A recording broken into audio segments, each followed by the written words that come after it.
Hello friends, मैं राजेश आप सभी को आपके अपने YouTube channel unique math with Rajesh sir में स्वागत करता हूं। फ्रेंड्स, आज हम सब क्लास 10th मैथ के मॉडल पेपर 3 2025 पर चर्चा करने वाले हैं। फ्रेंड्स, उम्मीद है आपको ये वीडियो बेहद अच्छी लगेगी। और फ्रेंड्स, यदि आप वीडियो पे नए हैं, अभी तक आपने चैनल को सब्सक्राइब नहीं करा है, तो सबसे पहले आप चैनल को सब्सक्राइब करें और साथ में बेल आइकन को प्रेस करना ना भूलें, ताकि कोई भी वीडियो अपलोड हो तो वो वीडियो आपके पास सबसे पहले पहुंचे। ठीक है फ्रेंड्स, और यहाँ हमने जैसा कि बताया आपको कि यहाँ आज हम मॉडल पेपर 3 2025 पर चर्चा करने वाले हैं। और ये होगा खंड आ, जिसके सारे प्रश्न होंगे वो बहुविकल्पीय होंगे। ठीक है, आइए ज़्यादा टाइम इस पे वेस्ट ना करते हैं, चलिए सॉल्व करते हैं। जैसे प्रश्न पहला है, खंड आ का पहला प्रश्न है, कहता है किन्हीं दो संख्याओं का लासा 3 है, लासा 60 है और मासा कितना है 3 है। तो यदि पहली संख्या 12 है तो दूसरी संख्या क्या होगी? लासा मीन्स एलसीएम और मासा मतलब एचसीएफ इतना है। तो यदि एक संख्या आपको दिया है तो दूसरी संख्या क्या होगी? फ्रेंड्स, आपने एक फार्मूला पढ़ा होगा कि पहला संख्या गुणे दूसरी संख्या ये बराबर होता है लासा गुणे मासा। क्या होता है? लासा गुणे क्या होता है? मासा होता है। ठीक है, तो यहाँ से पहली संख्या आपको 12 दे रखा है, तो दूसरी संख्या आपसे पूछ रहा है लासा कितना है 60 है और मासा कितना है 3 है, और इधर ये गुणा इधर आके भाग होगा, यानी दूसरी संख्या क्या हो जाएगी? ये हो जाएगी 60 गुणे 3 बटे में 12, 12 25 60, ये हो जाएगा 5 तिहाई 15। तो फ्रेंड्स, जहाँ जो विकल्प इसका 15 होगा वही इस प्रश्न का सही विकल्प होगा फ्रेंड्स, यानी B for Bombay, B is the right answer of this question. पहले प्रश्न का जो बी विकल्प है वो सही ऑप्शन होगा। चलते हैं, दूसरा है एक शून्येतर परिमेय संख्या, शून्य के अलावा परिमेय संख्या और एक अपरिमेय संख्या का गुणनफल सदैव होता है एक अपरिमेय संख्या। ठीक है फ्रेंड्स, हमेशा ध्यान रखिएगा कि एक अपरिमेय संख्या और एक शून्येतर परिमेय संख्या, यानी शून्य के अलावा कोई भी परिमेय संख्या हो, वो जो होगा उनका गुणनफल हमेशा होगा। वो कैसा होगा? अपरिमेय होगा। ठीक है फ्रेंड्स, कैसा होगा? अपरिमेय होगा।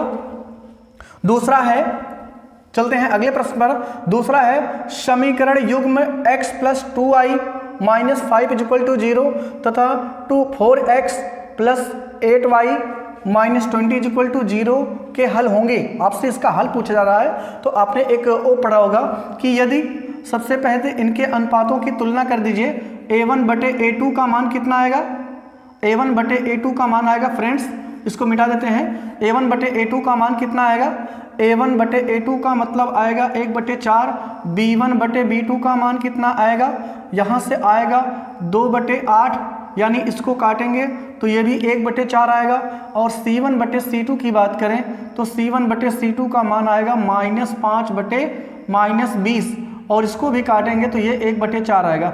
यानी यहाँ a1 बटे a2 बराबर b1 बटे b2 बराबर c1 बटे c2, ये तीनों अनुपात कैसा है? बराबर है। यहाँ a1 बटे a2 बराबर है b1 बटे b2 बराबर है c1 बटे c2, ये तीनों का मान 1/4 आया है। इसलिए ये कौन सी रेखा है? ये रेखा है फ्रेंड्स समपाती रेखा है, और समपाती रेखाओं के अपरिमित रूप से अनेक हल होते हैं, यानी इसका B is the right answer friends, यानी अपरिमित रूप से अनेक हल होंगे। क्यों होंगे? क्योंकि ये रेखाएं कैसी हैं? समपाती हैं, और समपाती होने का कंडीशन होता है a1 बटे a2 बराबर b1 बटे b2 बराबर c1 बटे c2। अगर तीनों अनुपात बराबर हैं तो इसका मतलब है रेखाएं समपाती हैं, और समपाती रेखाओं के अपरिमित रूप से अनेक हल होंगे। फ्रेंड्स, ये जो है ये प्रश्न वेरी मोस्ट इंपॉर्टेंट है, ये आप इसको अच्छे से जरूर पढ़ लें। इस प्रश्न में 1-2 प्रश्न पूछा ही जाएगा, इस टाइप पे 1-2 प्रश्न पूछा ही जाएगा, तो आप इसको अच्छे से देख लें। हमने प्लेलिस्ट में डाल रखा है चैप्टर नंबर 3 को, वो डाल रखा है, वो वेरी मोस्ट इंपॉर्टेंट है, वो चैप्टर जान लीजिए, बहुत इंपॉर्टेंट है, वहाँ से सबसे ज़्यादा प्रश्न आने वाला है। अगर आपने उस वीडियो को नहीं देखा है तो फ्रेंड्स पहले आप उस वीडियो को जरूर देखें।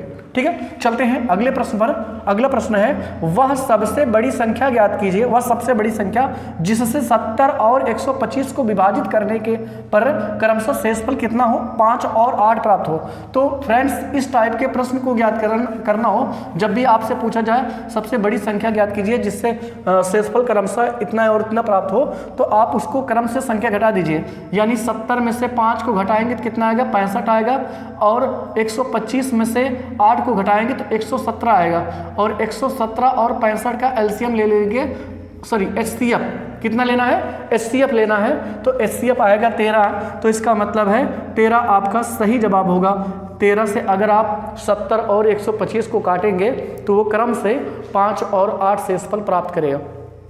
ठीक है फ्रेंड्स, अगला प्रश्न चलते हैं।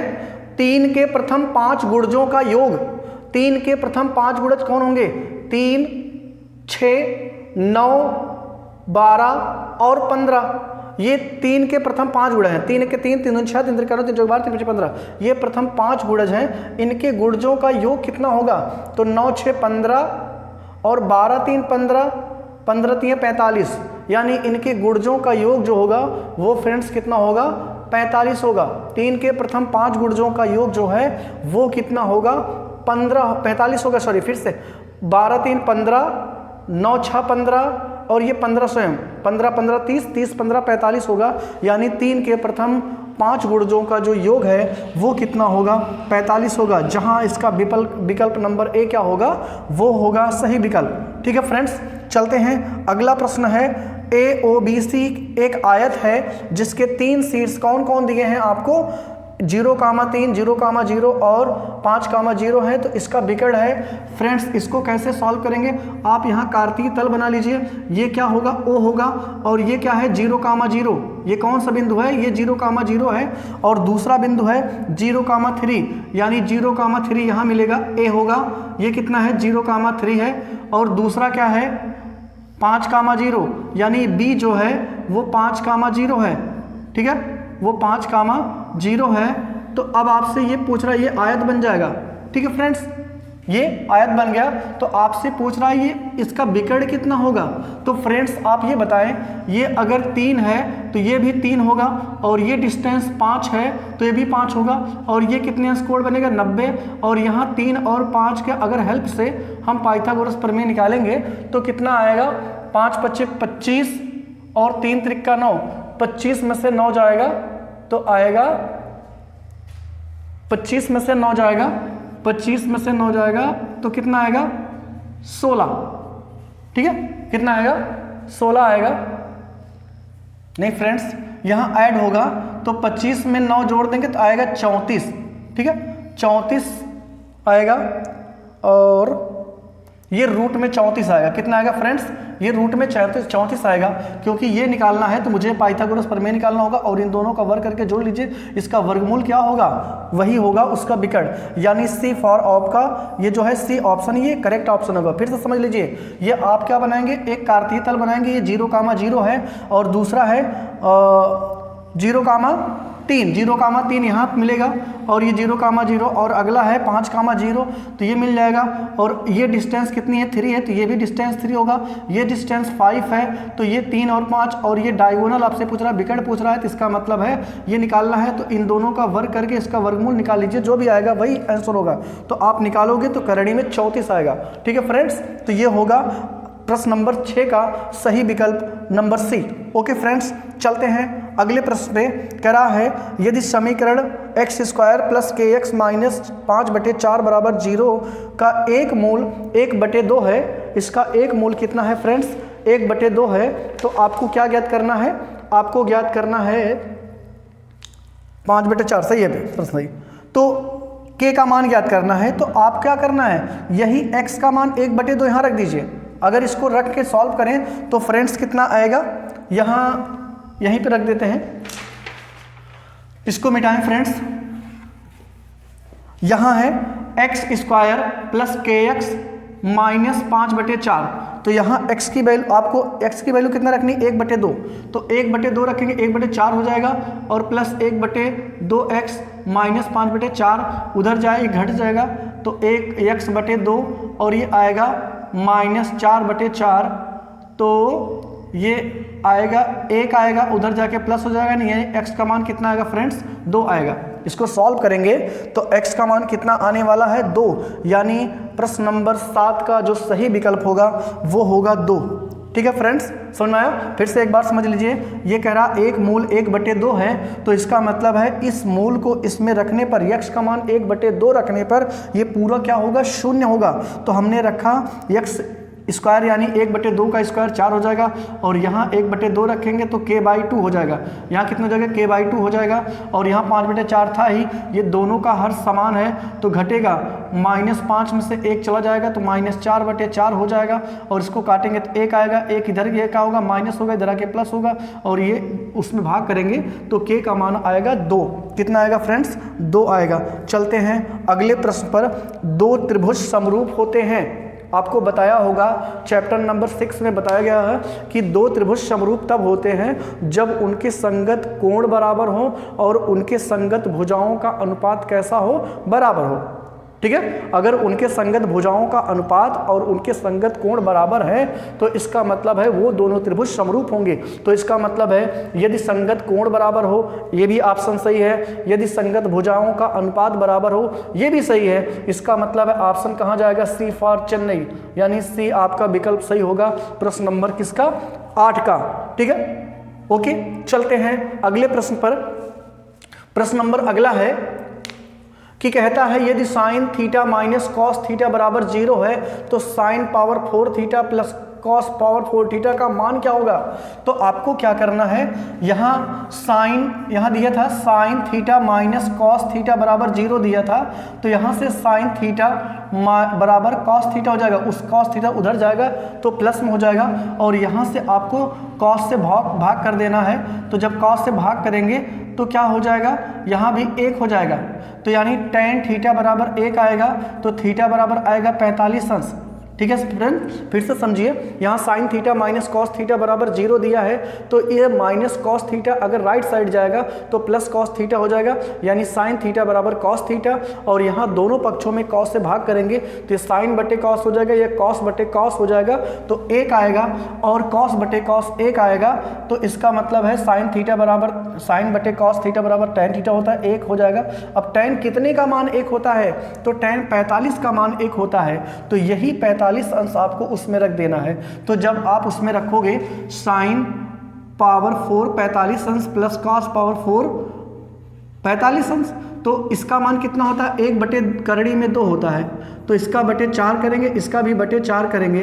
ठीक है फ्रेंड्स, करड़ी में 2, तो कितना हो जाएगा, तो ये हो जाएगा 1 बटे 2 का पावर 4 करेंगे तो कितना हो जाएगा, 1 बटे 4 हो जाएगा। ठीक है फ्रेंड्स, क्योंकि इसको हम लिख सकते हैं 1 बटे 2, ये 1 बटे 4 हो जाएगा, ये भी 1 बटे 4 हो जाएगा, और 1 बटे 4 करेंगे तो कितना आएगा फ्रेंड्स, 1 बटे 2 आएगा। कितना आएगा, 1 बटे 2। ठीक है फ्रेंड्स, भाई 1 बटे 4 का पावर करेंगे तो पहले इसको हम लिख सकते हैं पावर 2, इसको हम लिख सकते हैं 1 बटे करड़ी में 2 का होल स्क्वायर, यानी 1 बटे 2 देगा, और जब 1 बटे 2 का देगा तो उसका भी स्क्वायर करेंगे तो 1 बटे 4 आएगा, और 1 बटे 4 2 बार जोड़ेंगे तो आएगा 1 बटे 2 आएगा। ठीक है फ्रेंड्स, तो प्रश्न नंबर 9 का सही विकल्प क्या होगा, 1 बटे 2, यानी सी विकल्प सही होगा। ठीक है फ्रेंड्स, चलते हैं अगले प्रश्न पर। यदि साइन 2a बराबर 2 साइन a तब सत्य है जब a का मान हो। ये प्रश्न जो है आपको हमने पिछले वाले मॉडल पेपर में बता रखा था कि इसको कैसे सॉल्व किया जाएगा, तो यदि आपने उसको नहीं देखा है तो यहाँ देखते हैं। साइन 2a बराबर 2 साइन a है, ये तभी सत्य होगा फ्रेंड्स जब थीटा की वैल्यू कितनी हो, 0 हो। ठीक है, आप कोई भी कंडीशन रख के देख लीजिए, वो कंडीशन सेटिस्फाई नहीं करेगी। कौन सी कंडीशन सेटिस्फाई करेगी, वो जब थीटा की वैल्यू क्या हो, 0 अंश हो, तभी ये बराबर हो सकता है, अन्यथा की स्थिति में ये बराबर नहीं होगा। ठीक है फ्रेंड्स, चलते हैं अगला प्रश्न है कि 4 tan थीटा बराबर 3, तो अगर 4 tan थीटा बराबर 3 है तो tan थीटा बराबर क्या हो जाएगा, 4 tan थीटा बराबर 3 है तो tan थीटा बराबर हो जाएगा 3/4। ठीक है, tan थीटा बराबर क्या आएगा, 3/4। और यहाँ से आपको लेना है, क्या लेना है, साइन कॉमन, कॉस कॉमन ले लीजिए। जो आपको प्रश्न दिया है इसमें अगर हम कॉस कॉमन ले लें तो कॉस कॉमन लेने पर ये आएगा 4 साइन बटे कॉस, और यहाँ कॉस है तो निकल जाएगा बाहर, ये आएगा। और यहाँ से भी कॉस ले लीजिए कॉमन, तो यहाँ 4 साइन बटे कॉस, ये +1 आएगा, ये हो जाएगा, कट जाएगा, तो ये 4 tan थीटा -1 और बटे में 4 tan थीटा +1। अब आपको दिया है इसका मान कितना दिया है, 1/4 यानी 3/4। तो जब आप इसका मान 3/4 रखेंगे तो 4 × 3/4 -1 बटे यहाँ भी 4 × 3/4 धन 1, यानी यहाँ से 4 4 कट जाएगा, 2 आएगा, और यहाँ 4 4 कटेगा, 3 धन 1 यानी 2 ऊपर आएगा, 4 नीचे आएगा। इसको सॉल्व करेंगे तो 1/2 आएगा। कितना आएगा फ्रेंड्स, यदि 4 sin 3 थीटा 4 tan थीटा बराबर 3 है तो इसका मान कितना होगा फ्रेंड्स, 1/2 होगा, यानी 1/2 इसका सही विकल्प होगा प्रश्न नंबर 11 का। ठीक है फ्रेंड्स, तो प्रश्न नंबर 11 का सही विकल्प क्या होगा, वो होगा 1/2। चलते हैं अगले प्रश्न पर। क्या होगा, अगले प्रश्न को भी सॉल्व करना है फ्रेंड्स, यहाँ स्पेस नहीं है, चलिए यहाँ सॉल्व कर देते हैं। क्या है कि कहता है कि sec theta sec a plus tan a, एक ब्रैकेट में दूसरे में है 1 माइनस साइन ए, तो इसको यहां से हम कर सकते हैं 1/cos प्लस ये साइन अपान कॉस, और यहां से cos कॉमन लेंगे, 1 माइनस साइन, वहां से cos कॉमन लेंगे तो 1/cos, ये 1 प्लस साइन एक ब्रैकेट में आएगा, 1 माइनस साइन एक ब्रैकेट में आएगा, 1 × cos क्या हो जाएगा, ये cos स्क्वायर आ जाएगा, cos स्क्वायर आएगा और ये कैंसिल हो जाएगा, तो यानी cos a जो है इसका सही विकल्प होगा। इसका सही विकल्प क्या होगा, cos a फ्रेंड्स, क्या होगा सही विकल्प। कैसे होगा, यहाँ हमने थोड़ा सा स्पेस नहीं है इसी वजह से ज़्यादा इसको समझा नहीं पा रहे हैं। 1/cos इसको कर देंगे, इसको sin अपान cos कर देंगे, और नीचे वाला cos कॉमन लेंगे तो 1 प्लस साइन एक ब्रैकेट में, 1 माइनस साइन एक ब्रैकेट में, और 1 माइनस साइन एक ब्रैकेट में, 1 प्लस साइन ये हो जाएगा 1 माइनस साइन स्क्वायर ए, और ये होता है cos स्क्वायर ए, cos स्क्वायर से cos कैंसिल हो जाएगा, तो सही विकल्प क्या आ जाएगा, cos a। यानी प्रश्न नंबर 12 का जो सही विकल्प है वो होगा cos a। ठीक है, चलते हैं फ्रेंड्स, अगला प्रश्न है, प्रश्न नंबर 13 है, यदि r त्रिज्या वाले एक वृत्त के एक त्रिज्यखंड का कोण थीटा अंश है तो त्रिज्यखंड का क्षेत्रफल होगा। तो फ्रेंड्स आपको हमने बताया था कि अगर वृत्त की त्रिज्या r हो और उस चाप द्वारा, उसके संगत चाप द्वारा वृत्त के केंद्र पर बनाया गया कोण जो है थीटा हो, तो उसका क्षेत्रफल क्या होता है, πr² थीटा बटे 360। ठीक है, त्रिज्यखंड का क्षेत्रफल क्या होता है, πr² थीटा बटे 360 होता है।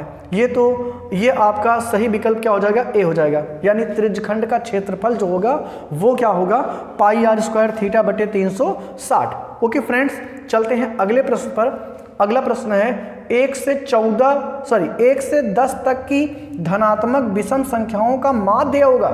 यानी अब 1 से 14 तक की धनात्मक विषम संख्याएं कौन कौन है, तो 1 से 10 तक में 14 नहीं, सॉरी बार 14 आ रहा है, तो 1 से 10 में विषम संख्याएं कौन होंगी, एक तो 2 होगा, एक 3 होगा, एक क्या होगा फ्रेंड्स 5 होगा, एक 7 होगा, और कोई होगा 8 9 होगा नहीं, 10 होगा नहीं, तो ये नहीं, दो यही क्या होंगी, ये क्या होंगी, ये विषम संख्याएं हैं। और इनका माध्य आपसे पूछा जा रहा है, तो माध्य मतलब इनको जोड़ के आप जितने लोग हैं उतने से भाग कर दीजिए। यानी 3 2 5, 5 5 10, 10 7 17, और 17 का फिर से 1 से 10 तक की विषम संख्या, अच्छा सॉरी विषम संख्या है 1 3 5 7 9, तो यानी 9 1 10, ठीक है, और 10 10 20, 20 5 25, यानी 25/5 करेंगे तो कितना आएगा, 5 आएगा। यानी इसका सही विकल्प क्या होगा फ्रेंड्स, डी। हमने यहाँ इसको अभाज्य संख्या ले लिया था, अभाज्य संख्या नहीं विषम संख्या है, और विषम संख्या 1 3 5 7 9 होंगी 1 से 10 तक की संख्याओं में, तो ये इनको जोड़ेंगे तो 9 1 10, 7 3 10, 10 10 20, 20 20 5 25, 25 में 5 लोग हैं तो 5 से भाग कर दीजिए तो आएगा सही विकल्प डी। यानी प्रश्न नंबर 14 का सही विकल्प फ्रेंड्स क्या होगा, वो होगा 5। अब चलते हैं प्रश्न नंबर 15, जो कि है कि 13, 15, 16, 17, 19 और 25 की माध्यिका होगी। अब माध्यिका होती है फ्रेंड्स जितने पद हों, पहले आप देखिए 1, 2, 3, 4, 5, 6 पद है, तो 6 पद है, तो इसका मतलब है कि तीसरा, और इसका फॉर्मूला होता है कि n/2 प्लस n/2 प्लस 1 वा पद का होल अपॉन 2, यानी n का मान 6 है तो 6/3 करोगे तो 6/2 करोगे 3 आएगा, यानी तीसरा पद और चौथा पद का बटे 2। तो तीसरा पद क्या है फ्रेंड्स, ये है 16 और चौथा पद क्या है 17 है, तो इन दोनों को जोड़ के आधा कर लीजिए। ठीक है, इन दोनों को जोड़ के आधा कर लीजिए। फिर से समझिए, यहाँ क्या है, पदों की संख्या 6 है यानी सम है, तो सम होगा तो जितने पद हैं उसमें 2 से भाग करिए, तो 6 है तो 6 में 3 2 से भाग करेंगे 3 आएगा, 3 और उसके बाद वाला एक टर्म ले लीजिए, तो तीसरा और चौथा पद लेके जोड़ के आधा कर दीजिए, यानी 16, 17 क्या होगा 33 होगा, और 33 का आधा 33/2, यही विकल्प आपका क्या होगा, ये प्रश्न नंबर 15 का सही विकल्प क्या होगा, सी, यानी 33/2 ये जो है इसका सही विकल्प होगा। ठीक है फ्रेंड्स, तो यहाँ हमने ये मॉडल पेपर 3 का हमने खंड आ का यहाँ 1 से लेकर 15 तक के प्रश्नों पर आज हमने अच्छे से बताया है। ये उम्मीद करता हूँ ये आपको अच्छे से जरूर समझ में आया होगा। अभी इसके 5 प्रश्न बचे हैं, उसको आगे इसी में देखेंगे। ठीक है फ्रेंड्स, और वीडियो यदि आपको अच्छी लग रही हो तो आप अपने दोस्तों में ज़रूर शेयर करें फ्रेंड्स, और यदि आप इस पर नए हैं तो अभी आपने चैनल को सब्सक्राइब नहीं करा है तो सबसे पहले आप चैनल को जरूर सब्सक्राइब करें। ठीक है फ्रेंड्स, चलते हैं इसके आगे वाले चलते फ्रेंड्स 16 से 20 तक के प्रश्न पर चर्चा करते हैं कि द्विघात समीकरण 2x² - 4x + 3 के बारे में निम्न कथनों पर चर्चा कीजिए। यह आपको एक द्विघात समीकरण दिया है और कह रहा इसके जो नीचे कथन दिए हैं इसके कथनों पर चर्चा कीजिए। क्या है कि विविक्तर समीकरण के विविक्तर जो होंगे वो 0 से कम होंगे, विविक्तर जो होंगे वो 0 से कम होंगे, समीकरण के कोई वास्तविक मूल नहीं होंगे, या समीकरण के विविक्तर जो है वो 0 होगा, या समीकरण का कोई समीकरण के मूल जो होंगे वो वास्तविक होंगे। इनमें से विचार करना है। तो यहाँ से विविक्तर की बात हो रही है तो विविक्तर निकाल लीजिए। क्या होता है विविक्तर का फॉर्मूला, b² - 4ac बराबर ये होता है, और यहाँ से b का मान है -4 का होल स्क्वायर, -4 गुणे a का मतलब है 2 और ये 3 है, 4 चौके 16, और यहाँ कितना आएगा 4 दूनी 8 3 24, या 24 आएगा, इसको घटाएंगे तो -8, यानी d का मान क्या आ गया, वो -8 आ गया। तो एक बात तो कंफर्म है, समीकरण का जो विविक्तर है वो 0 से कम है, क्योंकि जितनी भी ऋणात्मक संख्याएं होती हैं सब 0 से कम होती है, तो यानी आपका एक विकल्प तो सही हो गया ए। ठीक है, आप कह रहे हैं समीकरण का कोई वास्तविक मूल नहीं होगा, समीकरण का कोई वास्तविक मूल नहीं होगा, बिल्कुल सही है। जब d का मान निगेटिव आता है तो इसका मतलब है समीकरण का कोई वास्तविक मूल नहीं होगा बल्कि काल्पनिक मूल होंगे, तो इसका मतलब विकल्प बी भी सही है। अच्छा आगे चलते हैं, समीकरण का विविक्तर जो है वो 0 है, तो क्या यहाँ विविक्तर 0 आया है, नहीं, तो इसका मतलब है ये ऑप्शन गलत है। अगला है, समीकरण के मूल कैसे होंगे, वास्तविक होंगे, बिल्कुल नहीं, वास्तविक हो ही नहीं सकता। जब ये ऋणात्मक आ गया तब मूल काल्पनिक होगा, वास्तविक तो तब होता जब ये प्लस में आया होता, इसका मतलब ये भी गलत है। तो ऑप्शन नंबर कौन सा सही होगा, पहला और दूसरा, यानी फर्स्ट और क्या होगा फ्रेंड्स, ये होगा सेकंड, यानी फर्स्ट और सेकंड, और ये फर्स्ट और फोर्थ था सर, ये फर्स्ट और फोर्थ था, ठीक है, ये फोर्थ है, ये भी ऑप्शन रॉन्ग है, और ये क्या था, ये थर्ड और फोर्थ था, ये भी रॉन्ग है, और ये केवल फर्स्ट था। तो विकल्प कहाँ जाएगा, विकल्प नंबर 1 जाएगा, वो पहला और दूसरा, यानी वही विकल्प सही होगा जिसमें फर्स्ट और सेकंड होगा, ये यानी इंपॉर्टेंट प्रश्न है फ्रेंड्स, इसको आप अच्छे से जरूर देख लीजिएगा। ठीक है, चलते हैं अगले प्रश्न पर। कहता है एक सुराही निम्नलिखित का संयोजन होता है, यानी एक सुराही, अगर बात करें सुराही की तो सुराही कुछ इस प्रकार से बनती है, ये ऐसे कुछ ना, सुराही की जो गर्दन होती है कुछ यूं होती है, लंबी सी होती है, तो एक सुराही की जो संयोजन होता है, एक सुराही किससे किससे मिलके बना होता है? एक सुराही जो होता है वो किससे मिलके बना है? साफ साफ दिख रहा है। क्या एक गोला और एक बेलन है? एक बेलन और एक गोला है, बिल्कुल सही है। यहाँ तक क्या है? ये बेलन है और ये बाकी पोर्शन क्या है? एक गोला है। तो यानी पहला ऑप्शन सही होगा। अब आगे भी ऑप्शन देख लेते हैं। अर्धगोला और एक बेलन, बिल्कुल नहीं, अर्धगोला तो है ही नहीं, इसका मतलब ये ऑप्शन गलत है। दो अर्धगोला, ये भी ऑप्शन गलत है। ये भी ऑप्शन, एक बेलन और एक शंख, ये भी ऑप्शन गलत है। यानी ऑप्शन नंबर कहाँ जाएगा? 17वें का ऑप्शन नंबर कहाँ जाएगा? ए पर। यानी एक बेलन और एक जब गोला मिलेगा तब एक क्या बन जाएगा? एक शंख बन जाएगा। चलते हैं अगला प्रश्न फ्रेंड्स। कुछ प्रेक्षणों का माध्य 27 तथा बहुलक 45 है, तब इसकी माध्यिका क्या होगी? ये इस टाइप का प्रश्न बहुत important, very very most important. हमने इसको पिछले वीडियो में, पिछले मॉडल पेपर में बता रखा था, लेकिन वो किसी कारणवश वो अपलोड नहीं हो सका, ठीक है उसमें। तो यहाँ है, तो एक फार्मूला विशेष आप ध्यान रखिएगा। बहुलक बराबर क्या होता है फ्रेंड्स? 3 माध्यक, ठीक है, 3 माध्यिका और -2 ये होता है माध्य। ये फार्मूला आप ध्यान रखिए, वेरी वेरी मोस्ट इंपॉर्टेंट, ठीक है। ये एक प्रश्न जो है ये बहुत पूछा जाता है, ठीक है। अब यहाँ बहुलक कितना दिया है? बहुलक आपको दे रखा है और माध्य दे रखा है, माध्यिका आपसे पूछी जा रही है। तो बहुलक कितना दे रखा है फ्रेंड्स? 45, और आपको 3 माध्यिका तो ज्ञात ही करना है, तो रहने दीजिए इसको।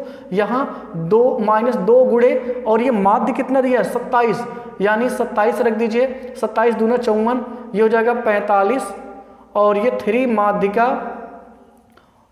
माध्यिका और ये हो जाएगा 54। ये इधर ये माइनस इधर आके प्लस हो जाएगा, यानी 45 + 54 हो जाएगा, और बराबर 3 माध्यिका। तो यहाँ से 99 आएगा, 99 बराबर 3 माध्यिका, तो 99/3 हो जाएगा, यानी 33 आएगा। तो यानी माध्यिका का जो मान है वो कितना होगा?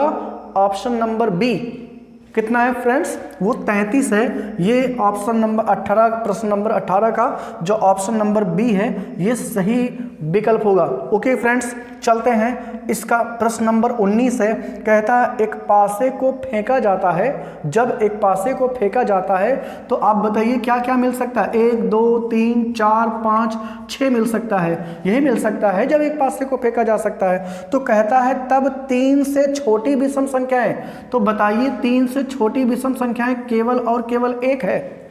3 से छोटी विषम संख्या कौन है? केवल और केवल 1 है। तो 1 आने की प्रायिकता क्या हो जाएगी फ्रेंड्स? 1/6, यानी 3 से छोटी जो विषम संख्या है वो हो जाएगा 1/6। अच्छा, यहाँ प्रश्न पूछ सकता था तो 3 से बड़ी विषम संख्या है, तो 3 से बड़ी भी 1 होता तो हो जाता 1/6। अगर कहता विषम संख्या है तो यानी 3/6, 1/2 हो जाता। तो इसका सही विकल्प कहाँ जाएगा? 19 नंबर ए हो जाएगा, ठीक है, होगा। तो एक पासे को फेंकने पर 3 से छोटी विषम संख्या प्राप्त करने की जो प्रायिकता होगी वो फ्रेंड्स होगी 1/6, यानी ऑप्शन नंबर आपका होगा फर्स्ट। अगला है यदि साइन थीटा बराबर कॉस थीटा तो थीटा का मान।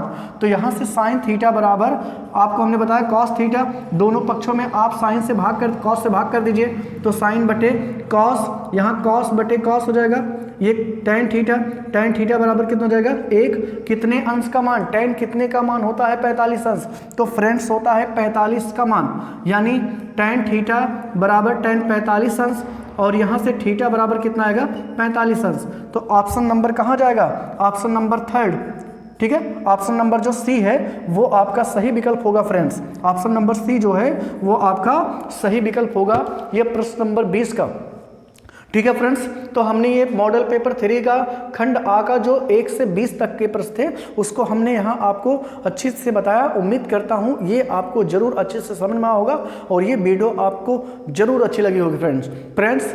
आप अगर आपको वीडियो अच्छी लग रही है तो प्लीज़ आप अपने दोस्तों में ज़रूर शेयर करें, और यदि आपने अभी तक चैनल को सब्सक्राइब नहीं करा है तो आप प्लीज़ पहले चैनल को सब्सक्राइब करें और साथ में बेल आइकन को प्रेस करना ना भूलें, ताकि कोई भी वीडियो जो है अपलोड किया जाए, कोई भी एग्जाम से रिलेटेड इंस्ट्रक्शन को अपलोड किया जाए तो वीडियो सबसे पहले आप तक पहुँचे, ठीक है फ्रेंड्स। चलते हैं, थैंक्स।